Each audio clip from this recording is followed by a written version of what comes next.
tal? Buenas tardes, buenas noches, buenas madrugadas. Esto es Tiempos Equívocos, la teoría crítica desde los márgenes. Y pues les damos una vez más la bienvenida a uno de nuestros programas que en esta ocasión, como pueden ver, nos encontramos de manteles largos porque nos encontramos en compañía del maestro Rubén, que bueno, seguramente no requiere gran presentación, es conocido por todos los que nos ven. Rubén ha sido uno de los estudiosos más prolíficos, pienso yo, del pensamiento de Hegel en América Latina. No solamente eso, como muchos de ustedes ya saben, el maestro Rubén también se ha dedicado a estudiar profundamente la teología política, tiene una larga trayectoria de lucha social en Argentina, por supuesto, pero también en otras partes del mundo, así que no me voy a extender mucho en esa exposición biográfica. Yo quisiera nada más subrayar dos cosas. Primero, agradecerle a la maestra Julieta Lizaloa, que hizo posible el que el maestro Rubén nos acompañe una vez más acá en México, ¿no? Estuvo unas jornadas sobre la fenomenología del espíritu en la UNAM ahora recientemente, y me parece que el artífice fue ahí la maestra Julieta, ¿no? Entonces le queremos agradecer enormemente a ella el esfuerzo que hizo de traer al maestro Dri, y esfuerzo que nosotros hemos aprovechado ahora para poder charlar con usted unos minutos. Y pues sin más, maestro Rubén, bienvenido a México otra vez. Bueno, muchísimas gracias. La verdad que tú sabes que para mí México es mi segunda patria, por decirlo, ¿no es cierto? La verdad que yo he pasado acá en mi exilio, he pasado 8 años. 8 años con muchos compañeros mexicanos. La verdad que siempre tengo a México lo llevo, bueno, yo lo llevo conmigo toda Latinoamérica, la verdad. Pero bueno, dentro de Latinoamérica está Argentina, México en primer lugar, ¿no? Por supuesto. Así que agradezco mucho siempre estas invitaciones. Perfecto. Y me encuentro muy bien acá, ¿no? Muy bien, digo, en cuanto que encuentro un clima realmente receptivo, muy interesante. Muy bien, maestro, pues es un honor para nosotros tenerlo acá en Tiempos Equívocos. Es la primera vez que lo tenemos en nuestro programa. Ya habíamos buscado la oportunidad de charlar con usted, pero no había sido posible, y ahora ya que bueno encontramos ese espacio. Pues muy bien, maestro Rubén, usted estuvo hace unos días dando unas charlas en la Facultad de Filosofía y Letras sobre la fenomenología del espíritu. De hecho, recién usted acaba de publicar un libro otra vez en Biblos, que es su casa editorial, de hecho, ¿no? Pero de hecho es mi casa editorial, así es, ¿sí? Sobre la doctrina de la esencia, ¿no? Sobre la doctrina de la esencia es el último libro, sí, que acabo de publicar. Ya se consigue en la Argentina ese libro. En la Argentina ya se consigue. Bueno, para muchos compañeros nos ven también en la Argentina, entonces ya lo pueden conseguir seguramente. Y bueno, yo quisiera hacerle un par de preguntas, una de ellas primero de un tinte más biográfico, maestro Rubén, que tendría que ver con que nos platique muy rápidamente cómo fue su acercamiento, usted, tanto que estudioso de la teología, por ejemplo, cómo fue su acercamiento a Hegel en una primera instancia y después a Marx, que son los autores que están centralmente en su pensamiento. Sí, efectivamente mi formación es teológica. Yo he sido sacerdote, ¿sí? He pertenecido al movimiento de sacerdote para el tercer mundo, de allá en la década del 60 y del 70 en Argentina, un movimiento de sacerdote muy comprometido con las luchas populares en aquella época. En realidad, de hecho, mi involucramiento políticamente y materialmente, digamos así, con los sectores populares en la lucha, fue que hizo que yo me fuese cuestionando mi formación teológica. Yo tenía una formación teológica clásica y por lo tanto digamos que es una formación teológica de derecha, pero de hecho mi práctica fue entrando en contradicción con mi propia formación, y ahí me comienzo a cuestionar mi formación. Y naturalmente que en este cuestionamiento viene naturalmente mi encuentro con Marx, porque me encuentro con compañeros, con compañeras, por ahí, algunos ya conocían el marxismo, no lo conocerían muy bien, pero sí conocerían el marxismo, y para mí ya eso era una necesidad. Entonces a partir de ahí comienzo, por suerte, me encuentro con los textos manuscritos económicos filosóficos de 1844. Yo digo por suerte, porque esos manuscritos me permiten acercarme al marxismo desde la filosofía. Entonces, porque el problema que tenemos quienes venimos de la teología, de la filosofía, es cuando se nos presenta un marxismo con una lectura muy positivista, inmediatamente, digamos, sentimos un rechazo, ¿no es cierto? Pero a mí, esa lectura a mí me acercó directamente a Marx, me lo hizo comprensible. Más aún, encontré a partir de ahí, comencé a encontrarme con mejor manera cómo repensarme, incluso cómo repensar mi teología, ¿no? Y después de eso, en la universidad me encuentro con un libro de Koyev, La dialéctica del amo y del esclavo en Hegel. Esa lectura me fascinó, me deslumbró, y me permitió ahí entonces comenzar a pensar que la dialéctica no era algo raro, sino que en realidad pertenecía en realidad al movimiento vital, al movimiento político, ¿no es cierto? Y entonces ahí me encuentro por una parte con Hegel y me encuentro con Marx primero y después me encuentro con Hegel. Okay. Hay que decir que en realidad el texto de Coyers es un texto apasionante. Yo hoy tengo muchas críticas al texto de Coyers, ¿no? ¿Usted personalmente, Coyers? Personalmente, al texto, ¿no? Al texto, claro, porque no estoy para nada de acuerdo, por ejemplo, con esa interpretación de que en Hegel hay un fin de la historia. No estoy para nada, no se puede tranquilamente decir que Hegel fue ateo, ¿no es cierto? A ver, yo no quiero decir que Hegel fue creyente en lugar de decir que fue ateo. Lo que quiero decir que es un pensamiento mucho más complejo como para decir directamente es ateo. Y cuando vos te encontrás con los textos de Hegel, en los cuales él trata de la religión y da grandes cursos sobre la religión donde no manifiesta de ninguna manera su ateísmo, entonces me parece que es una falta, yo creo que en realidad no se lo respeta de la manera siguiente. Yo creo que como pensamiento complejo hay que tratar de tratarlo realmente como ese pensamiento complejo que es, ¿no? Entonces, a partir de ahí comienzo yo a trabajar, a leer la fenomenología del espíritu, pero al poco tiempo que tuve que abandonar el lugar de residencia mío, hacia Resistencia, abandonar también la profesión. En realidad tuve que escapar porque me perseguían.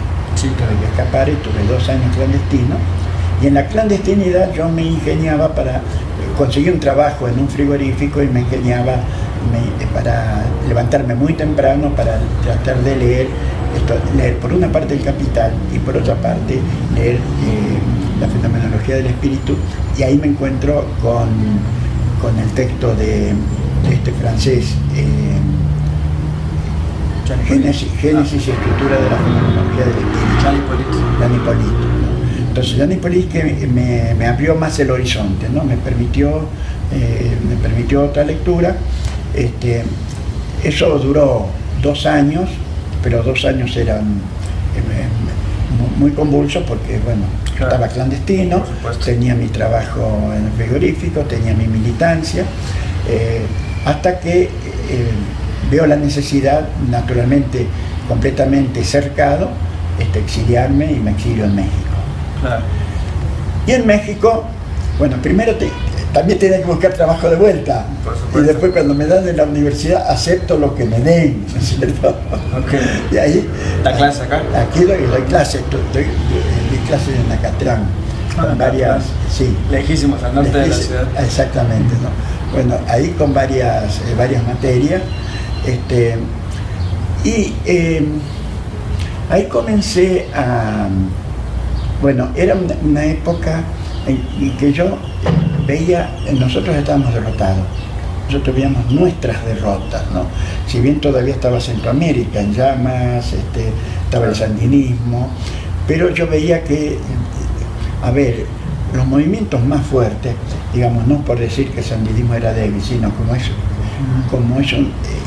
es muy chico, eso tiene menos posibilidades, ¿no es cierto?, de países más grandes, donde había más fuerza. Entonces, yo tenía que pensar nuestra derrota, pero al mismo tiempo todavía no había caído el muro de Berlín. Para mí, el socialismo, el denominado socialismo real, ya había fracasado, porque un socialismo no se puede construir sobre el crimen y la mentira. Es decir, entonces ahí había errores fundamentales en la construcción del socialismo que me parecía, ¿no es cierto?, que eso no tenía. Y por otra parte, yo veía que había una condenación de la religión. Entonces, se condenaba como irracional, como fetiche, como alienación, ¿no es cierto?, como opio. Yo digo, puta, pero yo soy creyente. A ver, yo estoy comprometido. Yo realmente quiero la liberación popular, la liberación del pueblo, estoy comprometido con esto y no me importa si el que está al lado mío es ateo o no es ateo, no se lo pregunto. Y entonces digo, si se condena entonces también la religión, quiere decir que se condena a todos aquellos que son creyentes. Por lo tanto, también hay una represión sobre esto. Y yo no quiero esa represión. Entonces, pienso que ahí hay una falla fundamental. Y me pareció que podía acudir a Hegel para que me ayudase a solucionar esa falla. Y leo en Hegel, el texto Saber... Fe y saber. Fe y saber. Bueno, Fe y saber, donde Hegel se plantea que la racionalidad propia de la Ilustración había parcializado lo que es la racionalidad, ¿no es cierto? Porque había condenado todo el ámbito de la afectividad, donde estaban todas las simbologías, lo religioso, etcétera, que entonces lo toman los románticos. Y tenemos entonces una esquizofrenia, un dualismo, una decisión entre el movimiento ilustrado y el movimiento romántico. El intento de Hegel es precisamente superar esa decisión, esa contradicción, con un nuevo concepto de racionalidad. Y digo, bueno, yo creo que Hegel me puede ayudar en esto, ¿no? Y ahí comienzo a trabajar en serio entonces sobre la fenomenología del espíritu, ¿no? Al mismo tiempo que no abandonaba naturalmente mis estudios sobre Marx, ¿no? Naturalmente que yo siempre he pensado que sin Marx, sin el capital, imposible analizar una sociedad capitalista, y nosotros estamos en sociedades capitalistas, por lo tanto este es un instrumento esencial. Pero no encuentro en el capital, no lo encontraba, yo no conocía todavía los Grundrisse, no encuentro todos los instrumentos que yo estoy buscando, de manera que creo que lo necesito a Hegel. Y por otra parte, también descubro que Marx trabaja dialécticamente, por ahí, que a veces parece un poco difícil encontrarlo, pero que trabaja dialécticamente, y esto lo saca de Hegel. Es decir, a ver, no copia Hegel, ninguno de estos grandes pensadores copia al otro, pero todos los grandes pensadores se aprovechan de los otros. Claro. O sea, lo retoman críticamente, retoman lo que realmente les sirve para avanzar. Entonces, a partir de ahí es que ya comienzo realmente mi investigación, que no pudo avanzar mucho porque tuve que abandonar México, ¿no? Tuve que abandonar México y comenzar de vuelta. Es decir, llego de vuelta y voy a concursos en la universidad para poder entrar, finalmente entro en la universidad. Y ¿En qué año regresa usted a Argentina, maestro? ¿Cómo? ¿En qué año regresa a Argentina?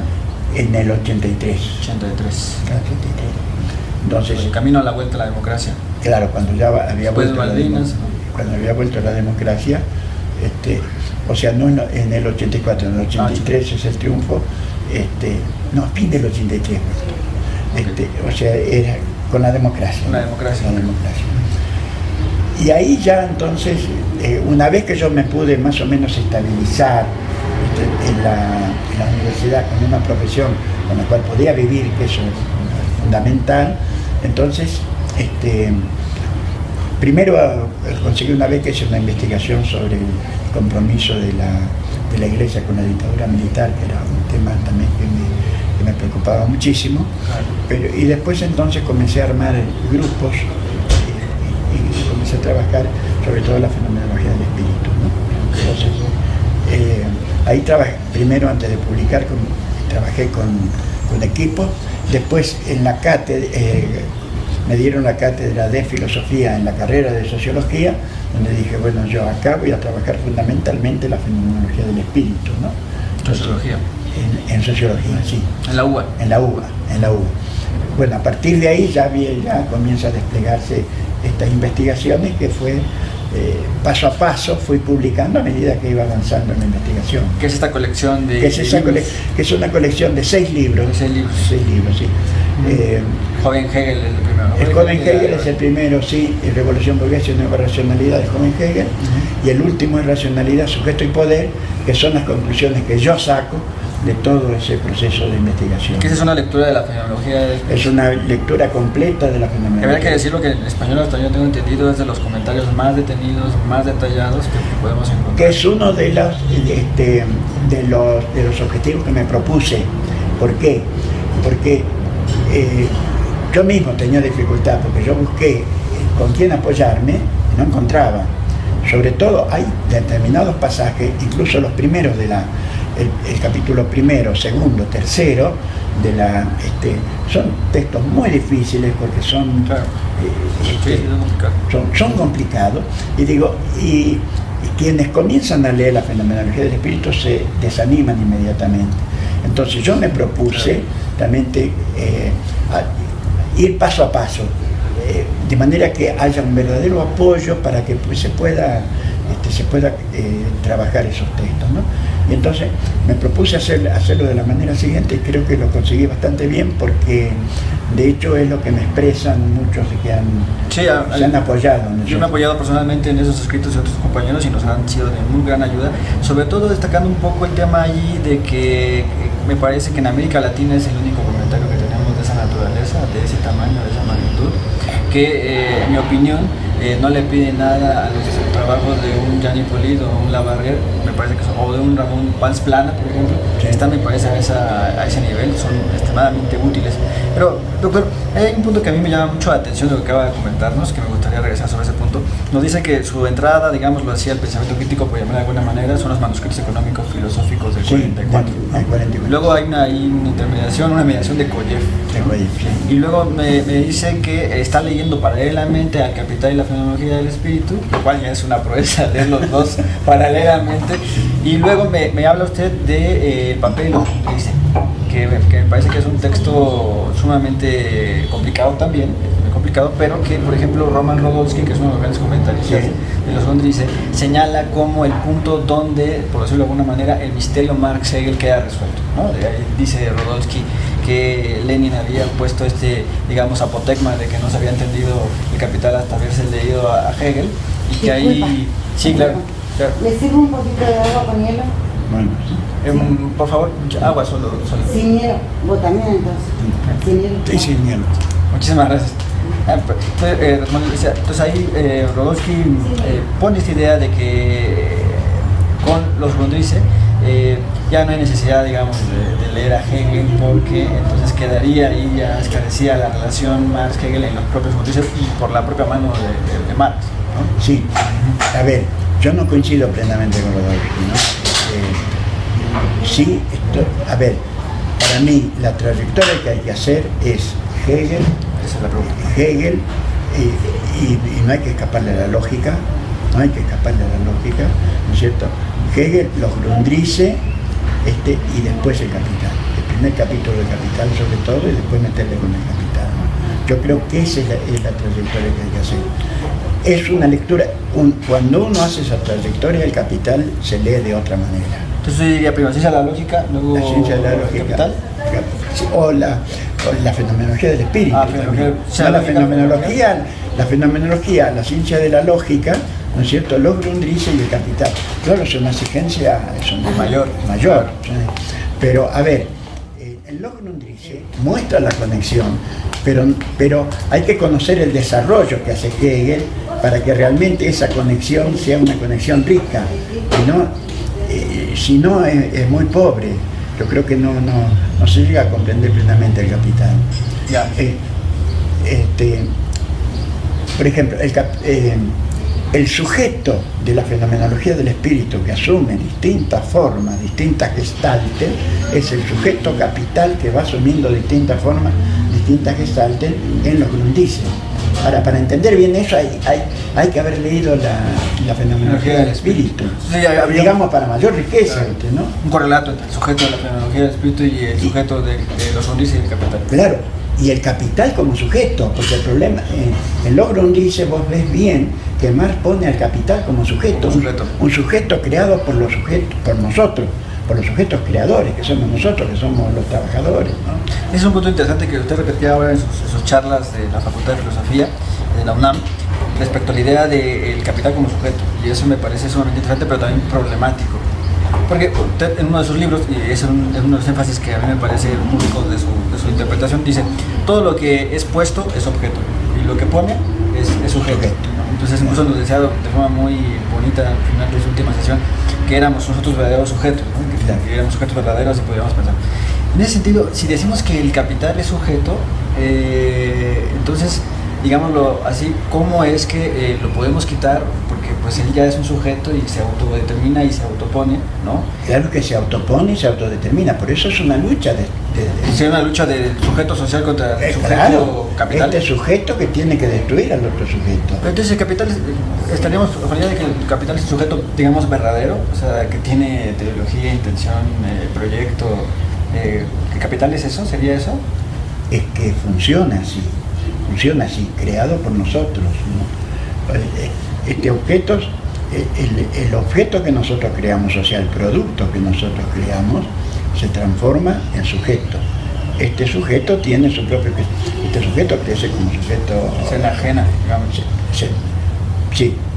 A ver, pero se crea como sujeto financiero, como sujeto especulativo, como sujeto financiero, o sea, es un verdadero cáncer por otra parte, pero tiene esa posibilidad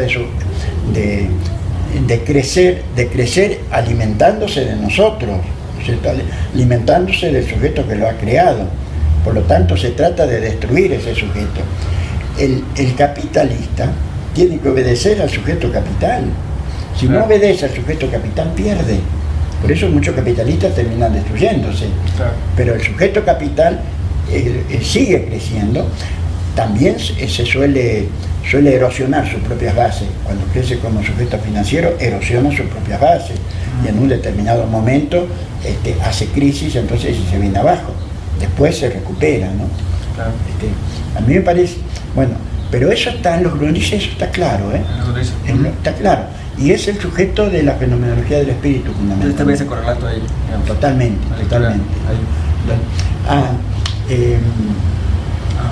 Hay un libro, a ver si me acuerdo ahora, que también me iluminó mucho,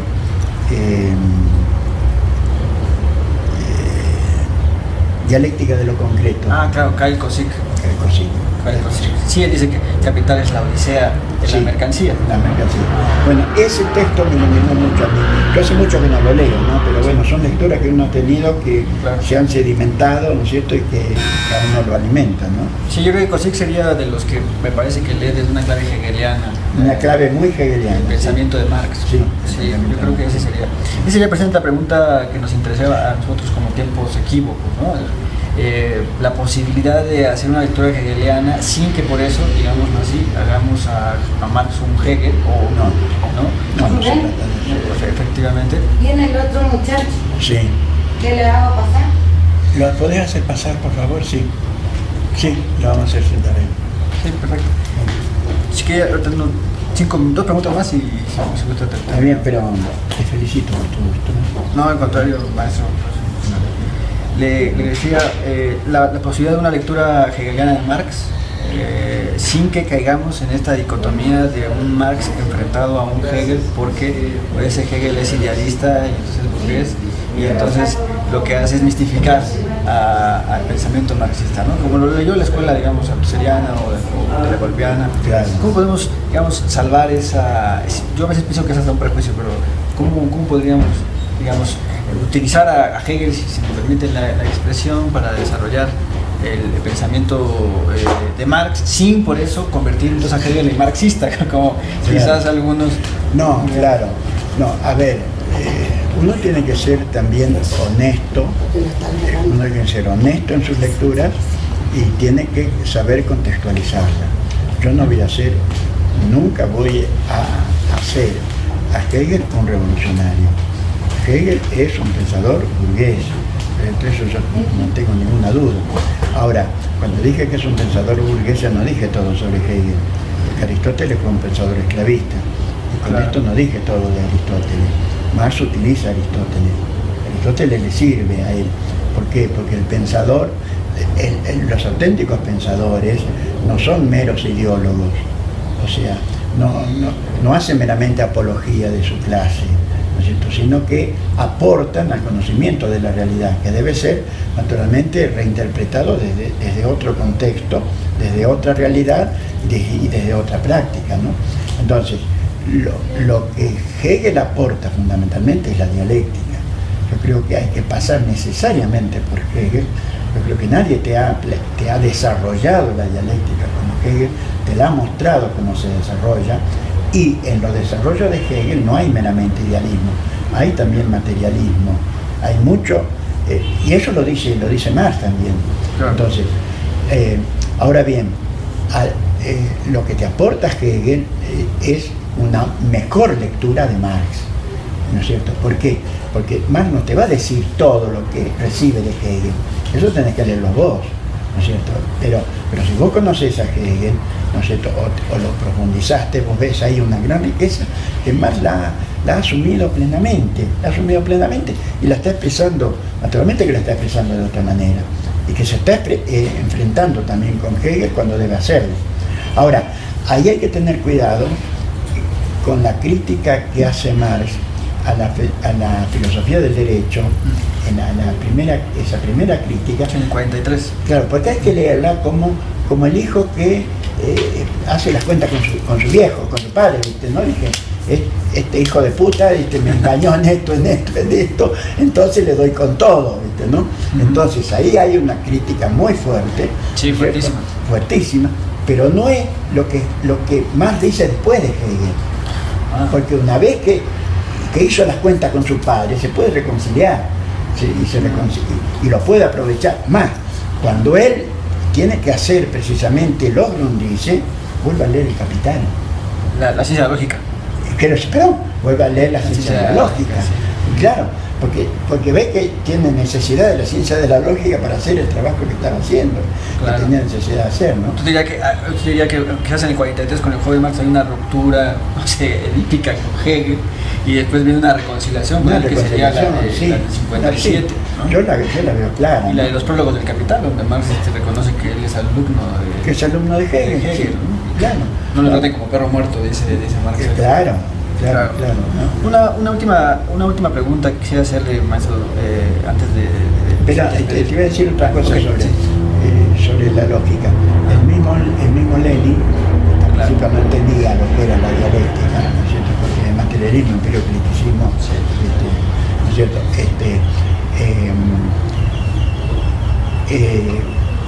cuando entra en crisis la Primera Internacional con la guerra del 14, sí, ¿qué es lo que hace? Vale la lógica. Sí, los cuadernos. ¿Por qué? Porque él se da cuenta en qué nos hemos equivocado, y a partir de ahí dice, bueno, ahora puedo leer el Capital. Sí, ahí tipo dice, ningún marxista ha entendido a Hegel porque no ha leído la ciencia de la lógica. Claro. Sí, el propio Lenin tuvo ese reconocimiento enorme al papel de Hegel, ¿no? Al punto de que cuando triunfa la Revolución Soviética, lo que funda la Sociedad de Amigos de Hegel. Sí, antes, funda la Tercera Internacional, claro, pero también funda la Sociedad de los Amigos de Hegel. Sí, yo estoy convencido personalmente de la importancia que hay de Hegel en el desarrollo del pensamiento de Marx, pero me parece que muchos de los compañeros que nos pueden estar escuchando y que nos han seguido en otros espacios no entienden esa importancia, y esa es o quizás no estarían de acuerdo con esa importancia, y esa es la última pregunta que le quisiera hacer. Como ustedes saben, en América Latina hay un movimiento que no es nuevo, ya tiene algunas décadas gestándose, por tratar de generar un pensamiento genuino, decolonizado, de América Latina, ¿no? Y eso implica, según esto, acabar con ciertas violencias epistémicas, con ciertas imposiciones de los centros epistemológicamente hablando, y quizás uno de los principales enemigos que ellos ven, entre comillas, es precisamente a Hegel, que se le considera eurocéntrico, adorador del Estado prusiano, una persona que quizás en su pensamiento no tenga nada que aportar para un pensamiento latinoamericano.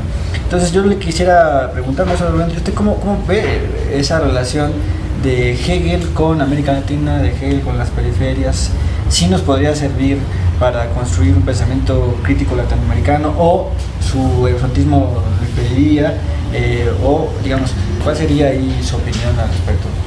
Sí, a ver, yo cuando analizo América Latina,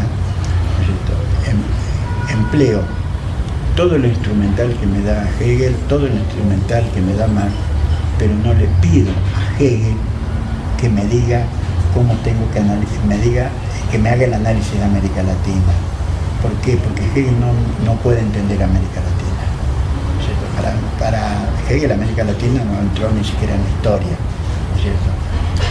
Ahora, tampoco se lo pido a Aristóteles, ¿no es cierto? Y tampoco se lo pido a Marx, porque Marx también sobre América Latina se ha equivocado, ¿cierto?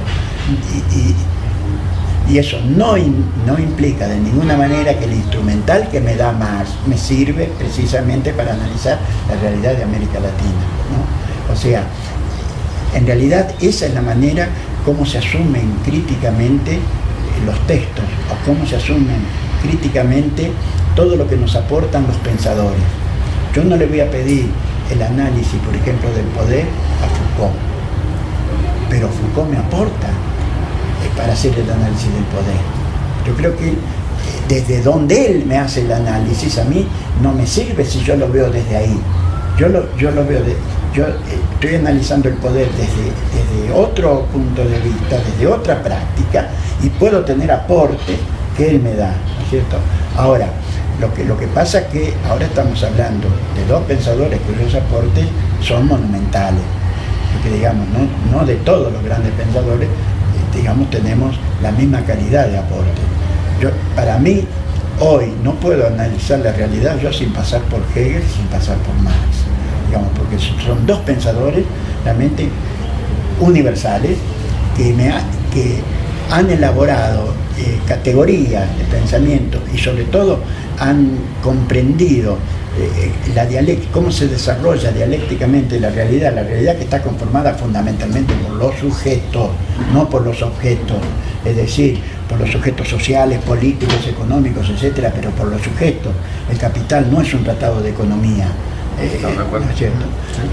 Es un tratado de sociología, es un tratado de filosofía, es un tratado de economía, ¿no es cierto? Pero fundamentalmente ahí están las relaciones sociales. Las relaciones sociales son de los sujetos. Los sujetos son relaciones. Los sujetos son, como dice Marx en una de las tesis sobre Feuerbach, son el ensamble de relaciones sociales. No es que nosotros tenemos relaciones, somos relaciones sociales. Bueno, eso, Hegel y Marx me ayudan a pensar eso, ¿no es cierto? Y todo esto yo lo recupero para América Latina. Ahora, por lo tanto, no me detengo en lo que sería el momento ideológico de la construcción de Hegel. El momento ideológico es el momento de la sociedad burguesa, no me detengo ahí y eso lo critico con el mismo instrumental que él me da, ¿cierto? Entonces, yo no rechazo a quienes denominan una filosofía de la liberación para pensar la liberación latinoamericana, pero yo no me reconozco así. ¿Por qué? Porque para mí la filosofía de la liberación está en que yo sea capaz de recibir los aportes de los grandes pensadores de donde sea y repensarlos desde la práctica de liberación latinoamericana, ¿no? Entonces, yo no voy a leer a Hegel, ¿no es cierto?, ahí donde Hegel me analiza América Latina o me analiza América. No me interesa porque digo, esto está completamente equivocado, ¿no es cierto? Pero sí, la fenomenología del espíritu me aporta un caudal realmente de conocimiento que son absolutamente necesarios y que enriquecen la lectura que yo puedo hacer del Capital, ¿no? ¿Por qué? Porque Marx también se detiene. Marx estaba muy preocupado a ver cómo analiza las contradicciones fundamentales del capitalismo para destruirlo. Y por ahí no sigue desarrollando todo el contenido filosófico, humanista, etcétera, que desarrolló en los manuscritos económicos filosóficos, ¿no? Y que por ahí hay grandes aportes de Hegel que me ayudan entonces a enriquecer lo que me dice Marx, ¿no? Cuando, por ejemplo, todo el tema de la intersubjetividad que plantea Hegel es un tema muy, muy rico, que yo tengo que reinterpretarlo a su vez, naturalmente, con lo que me dice Marx en el Capital sobre las clases, las contradicciones de clases, etcétera, ¿no? La lucha por el reconocimiento, que además es lucha por el reconocimiento tanto individual como colectivo, ¿no es cierto? son los aportes de Hegel me ayudan a leer a Marx de otra manera o de una manera mucho más enriquecida. Pues muy bien, doctor maestro Rubén, pues ahí tenemos ya una panorámica de la potencialidad que puede ser ahí la dupla Marx-Hegel, ¿no? Si lo usamos críticamente, como usted bien ha dicho, ¿no? Los que se equivocan, estos pensadores se equivocan también, y eso no nos debería detener para apropiarnos de sus alcances críticos y liberadores, ¿no? Y liberadores, es lo que nos interesa para nuestra América Latina. Bueno, pues doctor, yo le dejaba aquí, le quiero agradecer nueva cuenta su atención y habernos regalado estos minutos, y pues me despido de los compañeros que nos ven en las redes sociales. Denle like por favor a nuestro video y continuamos en otra emisión más de Tiempos Equívocos. Muchas gracias. Bueno, muchísimas gracias y un saludo a todos los que después vean esta entrevista, ¿no? Muy bien, muchísimas gracias. Bueno. Bienvenido a México.